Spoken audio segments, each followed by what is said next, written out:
మీ media ఛానల్స్లో చాలా చోట నేను పాల్గొన్నప్పుడు నాకు చాలా మంచి సబ్జెక్ట్ని ఇచ్చారు మీరు. అలాగే చాలా మంచి బాధ్యతని నాలో కలిగించారు. అదేంటంటే ఈరోజు విశాఖపట్నం నగర సమస్యల మీద, అభివృద్ధి మీద, మరియు ఒక విశాఖ నగర నవనిర్మాణం, ఒక సమాజం కోసం మనం ఒక నవనిర్మాణం చేసుకుంటూ దాంట్లో అణగారిన వర్గాలు అన్ని వర్గాలకి న్యాయం జరుగుతూ మనకున్న వనరులు, దయచేసి మీరు అందరూ అర్థం చేసుకోవాల్సింది ఏంటంటే విశాఖపట్నం సరౌండింగ్ డిస్ట్రిక్ట్స్కి ఉన్న వనరులు ఈరోజు పెద్ద పెద్ద స్టేట్స్లో లేవు. ఇటు బొర్రా కేవ్స్ నేను తీసుకుని అక్కడ విశాఖపట్నం కేరళ అనుభూతి, దీన్ని ఒక టూరిస్ట్ స్పాట్ అంటే మన సెల్ఫ్ జనరేట్ చేసుకోవచ్చు డబ్బుల్ని. ఈరోజు ఉపాధిని సెల్ఫ్ జనరేట్ చేసుకోవచ్చు. ఉత్సాహంతో పరిగెడదాం అనుకుంటున్నాను. ఎందుకంటే ఎలక్షన్ టైము, మనం ఒక మాట తీసుకుంటే ఈ పార్టీలు అందరి దగ్గర ఖచ్చితంగా చాలా సులువుగా సాధించగలం. కాబట్టి 3 నెలలు కూడా మీ అందరికీ కూడా కీలకం, నాకు కీలకం, మన విశాఖపట్నం వాసులందరికీ కీలకం అని తెలుసుకుంటూ నాకు ఈ అవకాశం ఇచ్చిన నాకు రాజకీయం చేయాలంటే చాలా కష్టమైన పని. మనం ఒక రాజకీయ నాయకులు వెనక వెళ్తాం. ఇప్పుడు ఆ రాజకీయ నాయకుడు వెనక వెళ్ళినప్పుడు ఆయన కూనీ చేసి మనం ముందుకు వెళ్ళాం. సో చాలా ఉంటాయి. మీరు నా రాజకీయ భవిష్యత్తు చూసినట్టు అయితే అప్పుడులో నాకున్న సబ్జెక్టు అన్నీ వైఎస్ఆర్సీపీ పార్టీలో 2014లో మేనిఫెస్టో అప్పుడు ఈ కాలుష్యం మీద నన్ను పిలిచి నా దగ్గర డేటా తీసుకుంటాం జరిగింది. అలాంటి మహనీయులతో నేను చేయలేను. వాళ్ళకి ఎందుకో ప్రాబ్లం వచ్చింది, వాళ్ళతో పాటు నేను సైలెంట్ అవ్వాల్సి వచ్చింది. ఉన్న పరపతిని చంపేస్తామే ఇతని పని. ఇతనికి బురదని తోటి సహచరులకి పంచుతమే అతని పని. సోదరులారా, నేను ఖచ్చితంగా చెప్తున్నాను, ఇలాంటి రాజకీయ నాయకుల్ని తరివి కొట్టే సమయం ఆసనమైంది. నేను మాత్రం భయపడే లేదు, బెంకేది లేదు. నాకు ఆ పార్టీల్లో అవకాశం వచ్చినా సరే నా గలం ఇలాగే అయితే ఉంటుంది. ఎందుకంటే ఈరోజు రాజకీయాలని భ్రష్టు పట్టించారు. ప్రతి ఒక్కరు ఇతను చూసుకోడు, కొన్ని చూసుకోడు. మొత్తానికి అందరూ కూడా ఏంట్రా ఈ కర్మ మనకన్న పరిస్థితి వచ్చింది. మన చేతులు దాటేదాకా ఆగద్దు, మన చేతులు కాలేదాకా ఆగద్దు. కాబట్టి నేను తక్షణమే డిమాండ్ చేసి, ఎందుకంటే వాళ్ళని పెట్టడానికి ఒక ముఖ్య కారణం, అయ్యా మీకు ఇచ్చే అవకాశాలు ఎన్ని పారేయాలయ్యా, ఇంత ఎవడికి ఎవరో ఎక్కడి నుంచి వచ్చావు, వలస రాజకీయ నాయకుడివి. స్థానికుల మీద దాడి మొదలైపోయింది. ఇక్కడ ఎంత సామరస్యంగా ఉంటాం మనం. ఇక్కడ ఏ రోజు కూడా మనం ఈ కులం పరంగా ఆడికెందుకు ఇచ్చారు, ఈ కులం పరంగా ఈడికెందుకు ఇచ్చారని మాట్లాడుకోలేదు. ఏ రోజు వీలున్న సహాయ సహకారాలు ఇచ్చాం. ఈరోజు కొత్త సాంప్రదాయం, రెండు పెద్ద కులాల మధ్యలో చిచ్చు పెట్టబోతున్నాడు. దాంతో పూర్తి సాక్ష్యాధారాలతోటి ఈ మనం క్యాపిటల్లో చూసేవాళ్ళం హైదరాబాద్లో. ఆ సంస్కృతిని ఈరోజు గురుగారు విశాఖపట్నానికి తెచ్చేస్తారు. 2 పెద్ద సామాజిక వర్గాల మధ్యలో చిచ్చు పెట్టే కార్యక్రమం. ఇంక ఇలాగ మనం వదులుకుంటా పోతే మన సామరస్యం పోతుంది. ఎంతో చక్కటైన ప్రదేశం. నాకు ఎంత మంచి ఆఫర్లు వచ్చినా సరే మిడిల్ ఈస్ట్కి వెళ్ళి పనిచేసే రోజుల్లో విశాఖపట్నం వదిలేళ్ళటానికి మనసు కలిగేది కాదు. ఇక్కడున్న అందాలు, ఇక్కడున్న శాంతి భద్రత, లేకపోతే మనమే ఇక్కడ హీరోలు. అలాంటి పరిస్థితులతో మనం ఈ నగరాన్ని వదలటానికి నాకు ఏ రోజు ఇష్టపడేది కాదు. అలాగే ఇక్కడే ఉండిపోయాను నేను. ఈరోజు మీ అందరికీ అనిపించవచ్చు మళ్ళీ ఒక ఆవు కథ మొదలైందేమో అని. కానీ ఈరోజు ఎలక్షన్స్ ముందు వస్తున్న తరుణంలో మనం ఏ వార్తలు వింటున్నాం. ఈరోజు మనగా ఆలోచించే పరిస్థితుల్లో కూడా ఈ రాజకీయ వ్యవస్థలో వదలట్ల. ఎక్కడో ఎవరికో టికెట్టో లేకపోతే ఎక్కడో ఎవరికో ఒక పార్టీ నుంచి ఒక పార్టీ మారటమే అంశం అయిపోయింది తప్ప అసలు ఒక రాజకీయ వ్యవస్థ ఒక ప్రభుత్వాలు దేని గురించి ఏర్పడతాయనే అంశం మీద మొత్తం దారి మళ్ళీపోయింది. ఈరోజు స్థానిక సమస్యలు కానీ ఈరోజు ప్రజలకు కావాల్సిన సంక్షేమం వాళ్ళ ఇబ్బందులని కానీ దృష్టిలో పెట్టుకుని అసలు ఏ పార్టీ కూడా ముందుకు వెళ్ళలేని పరిస్థితి. రాబోయే రోజుల్లో దీని మీద మార్పు రావాలి.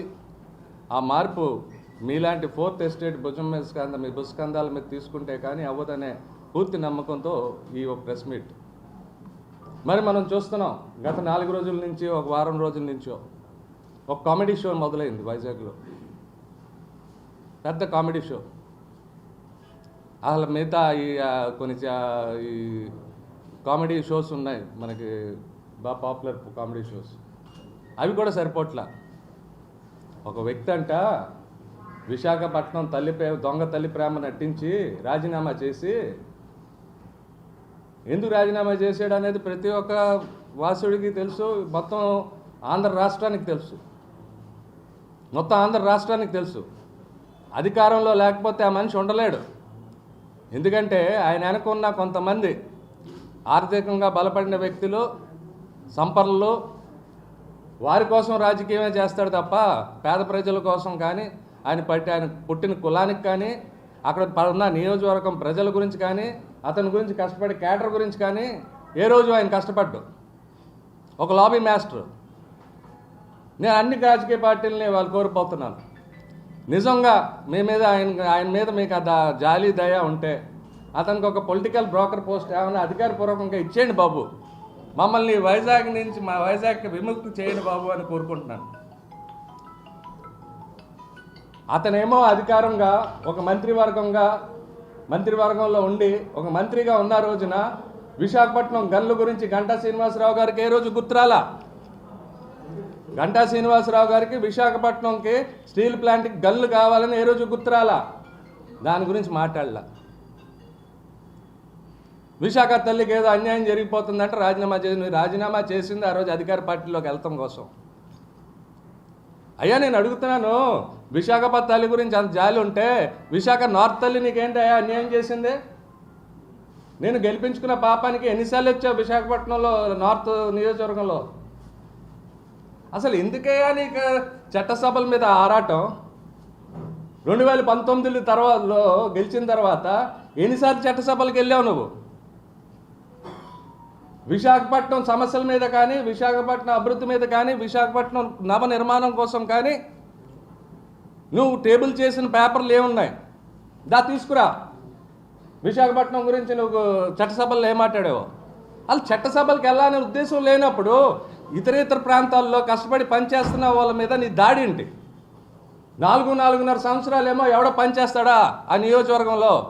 నువ్వు చివరి వెళ్ళి తెలుసావా? నువ్వు సెలబ్రిటీవయ్యా? దేని గురించి? ఒకవేళ నువ్వు సెలబ్రిటీ అన్నా దేని గురించి సెలబ్రిటీ? నువ్వు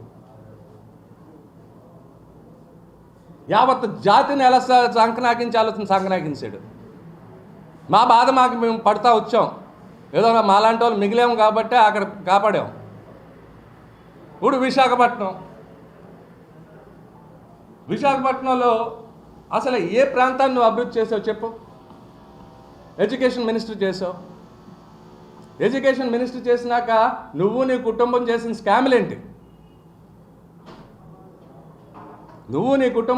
స్కామ్లేంటి?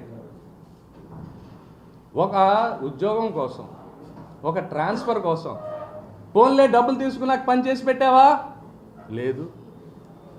అలా పాపం అప్పులు చేసి తెచ్చుకున్నారా డబ్బు? ఇవే మీడియా పరంగా నేను పిలిపిస్తాను, అలాంటి ఏ ఉన్నా సరే తక్షణం రండి, పెడతాను. ఒక దాని గురించి ఒక డేటు టైము పెట్టి ఒక చోట కూర్చుంటాను, మీరు అందరూ తీసుకురండి. అదే నిదర్శనం అవుతుంది. మీడియా దగ్గర లైవ్గా ధైర్యం ఉంటే రండి, మీరు అందరూ ఎక్స్పోజ్ చేద్దాం. ఏమయ్యా కష్టపడి నగర అభివృద్ధి గురించి యువత ఉంది, పెద్దలు ఉన్నారు, మేధావులు ఉన్నారు, వాళ్ళు ఎంతో శ్రమించి సొంత డబ్బులతోటి ఎన్నో కార్యక్రమాలు చేస్తుంటే అందరినీ తొక్కేసి అసలు ఈరోజు ఏ రాజకీయ పార్టీలో కూడా ఎందుకు ఉద్యమాలు జరగట్లేదు అనేది ఒక్కసారి ఆలోచించండి మీరందరూ. ఇలాంటి వేషగాళ్ళు ఏ రోజు ఏ పార్టీలో వచ్చి పడిపోతారో మన మీద వచ్చి దారుణంగా మళ్ళీ ఏ రోజు అటాక్ చేస్తారనే భయంతో ఆ పార్టీల్లో ఈరోజు అసలు ఉద్యమాలు లేవు. ఆ పార్టీల నాయకులు కూడా ఆలోచించుకోవాలి, ఇలాంటి దరిద్రులందరినీ మనం ఎందుకు పెట్టి పోషిస్తున్నాం అనేది. నిన్నటిదాకా అధికార పార్టీలో చేరదామన్న వ్యక్తి సడన్గా అధికార పార్టీని తిడతాం మొదలెట్టాడు. ఫోన్లే తిట్టాడు. ఆ పార్టీలో ఏ పార్టీలో అయితే కూర్చుని ఇలా ప్రెస్ మీట్ పెడుతున్నాడో ఆ పార్టీని 3 సంవత్సరాలు వెనక్కి తీసుకెళ్ళిపోయాడు. గీతం యూనివర్సిటీ అంట, చాలా మంచి యూనివర్సిటీ అంట, చాలా పేరు ప్రఖ్యాతులు చెందిన యూనివర్సిటీ అంట, దాని మీద అటాక్ చేస్తా అన్యాయం అని ఇన్సిడెంట్ జరిగిన 3 సంవత్సరాల తర్వాత మాట్లాడుతున్నాడు. మరి ఆయన ఉన్న టీడీపీ పార్టీ ఎంత వెనక్కి వెళ్ళిపోయిందో ఒకసారి మనం ఆలోచించాలి. అప్పుడు పక్షపాతం వచ్చిందా నీకు? ఆ రోజు మాట్లాడలేకపోయావా? ఆయన పక్కన ఒకరిని పెట్టుకుని మాట్లాడతారు. అతనికి చాలా ఇబ్బంది వచ్చిన రోజున అసలు నేను నోరేపలా. ఆ వ్యక్తులు ఎందుకు కూర్చుంటున్నారో ఎంతో నాకు అర్థం కాదు. నాకు ఏ రోజు లోటుపాటు లేదు. ఏదన్నా కొంచెం దేవుడు ఆ బుర్ర ఇచ్చాడు, ఆ బుర్రతో వ్యాపారం చేసుకోగలను. ఆ డబ్బులు నేను దాచుకోలేదు, రాజకీయాలకు వాడాను, ఇంట్లో పైసా వేస్ట్ చేయలేదు, అలాగని చెప్పి నా దాన్ని కూడా నేను దాచుకోలేదు. అది ఒక సరదా. బతుకుతాం, ప్రతి ఒక్కడు బతుకుతాడు. నువ్వు ఎలా బతికేవు అనేది, ఎంతమంది నీతో తీసుకెళ్తున్నావు అనేదే ముఖ్యం అనేది రాజకీయ నాయకులు తెలుసుకోవాల్సిందిగా కోరుతున్నాను. అందరూ బతుకుతారు, బతుకు ఆ బతుకు కాదు. నీ వల్ల 10 మందికి నువ్వు మేలు చేసి 10 మంది జీవితాలు నిలబెడితే అది బతుకురా బాబు అని చెప్తున్నాను. కాబట్టి అధికార పార్టీ వాళ్ళు కూడా ఈరోజు నిద్ర మెరుగుపోయి ఎవరినైతే మీ పార్టీలో కొంతమంది సభ్యులు ఇలాంటి దరిద్రుల్ని ఎంటర్టైన్ చేసి ఈరోజు మిమ్మల్ని తిట్టిస్తే పరిస్థితి తెచ్చారో వాళ్ళని పక్కన పెట్టి ఈ వీడి మీద తక్షణమే ఇప్పుడు నీ ఇచ్చే ఆరోపణ వాళ్ళ కుటుంబ సభ్యులు మొత్తం ఎడ్యుకేషన్ మినిస్టర్గా ఉన్నప్పుడు పోస్టింగుల కోసం కానీ, కొత్త జాబుల నియామకం కోసం కానీ, ట్రాన్స్ఫర్ల కోసం కానీ తీసుకున్న డబ్బు మీద దర్యాప్తు చేయండి. ఆ సైకిల్ స్కామ్ని బయటపెట్టి తక్షణమే ఆయన మీద చర్యలు తీసుకోండి. రెండో డిమాండ్, ఈరోజు ఆయన మీద సిట్ కేసు ఉంది, మీ అందరికీ తెలుసు. ఎందుకు పడుకోబెట్టారు? ఆ సిట్ కేసుని తక్షణమే బహిరంగం చేసి దాని మీద కూడా యాక్షన్ తీసుకోండి. అప్పుడే మార్పు వస్తుంది. నేను అన్ని రాజకీయ పార్టీలకి చెప్తున్నాను, ఈరోజు కానీ మీరు స్థానికుల్ని విస్మరించారా, స్థానికుల మీద జరుగుతున్న దాన్ని ప్రోత్సహించారా, రాబో రోజుల్లో తీవ్ర నష్టపోతారు. మీ దృష్టికి ఈ కుట్ర రాజకీయ నాయకులు మీ దగ్గరికి తేవట్లేదు. స్థానికులంతా ఉడికిపోయి ఉన్నారు. కాబట్టి ఈసారి ఎలక్షన్స్లో అసెంబ్లీ చట్టసభల్లో స్థానికులకి మీరు పూర్తి మర్యాద ఇవ్వాల్సిందిగా కోరుతున్నాను.